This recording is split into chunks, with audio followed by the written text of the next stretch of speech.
আজকে আমরা ক্লাস 6 এর স্বাস্থ্য সুরক্ষা বইয়ের 105 নম্বর পৃষ্ঠার কাজের সমাধান নিয়ে আলোচনা করব।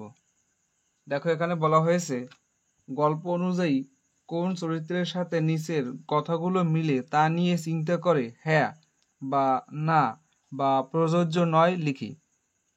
আমার বন্ধুর সাথে ছকটি নিয়ে আলোচনা করি এবং আলোচনার শেষে কোনো পরিবর্তন করতে চাইলে করি। এখানে হবে চরিত্র, অর্থাৎ নাম হবে। এই নামগুলো গল্পে তোমরা অবশ্যই পেয়েছো। এখানে ছকটা আমি পূরণ করে দিয়েছি, তবে তোমরা যদি ভালোভাবে বুঝতে চাও অবশ্যই তোমাদের পিছনের গল্প পড়তে হবে। নিজের প্রয়োজন ও অনুভূতি চিহ্নিত করতে পেরেছে। এখানে হবে অন্যের প্রয়োজন ও অনুভূতির প্রতি শ্রদ্ধাশীল ছিল। এখানে হবে প্রয়োজনে ধীরভাবে না বলতে পেরেছে। এখানে হবে ধীরভাবে নিজের প্রয়োজন, অনুভূতি ও মতামত প্রকাশ করতে পেরেছে। শর্মিষ্ঠা, এখানে হবে হ্যাঁ, এখানে হবে না, এখানে হবে হ্যাঁ। সুজন, এখানে হবে হ্যাঁ, এখানেও হ্যাঁ, এখানে না, এখানে না।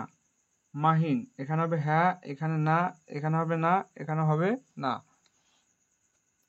সামারা, এখানে সবগুলোই হবে হ্যাঁ।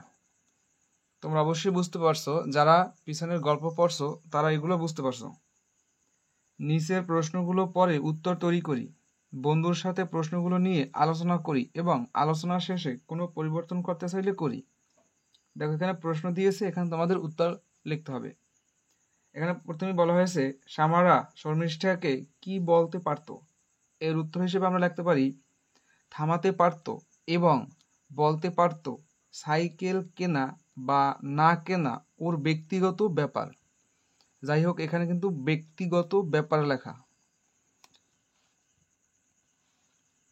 এরপর দেখো, এখানে বলা হয়েছে আমাকে কেউ কোনো বিষয়ে জোরাজুরি করলে আমি কি করব। এর উত্তর হিসেবে আমরা লিখতে পারি এটি আমার ব্যক্তিগত ব্যাপার, এই বিষয়ে কথা না বললেই খুশি হব। কাউকে উত্ত্যক্ত হতে দেখলে আমি কি করব। এর উত্তর হিসেবে লিখতে পারি আমরা আমি তাকে বুঝাবো যে এটি করা অন্যায়, তবে না শুনলে প্রতিবাদ করব। এরপর দেখো, এখানে আরেকটি প্রশ্ন আছে। এখানে বলা হয়েছে আমাকে কেউ উত্ত্যক্ত করার চেষ্টা করলে আমি কি করব। এর উত্তর হিসেবে আমরা লিখতে পারি আমি তার প্রতিবাদ করব।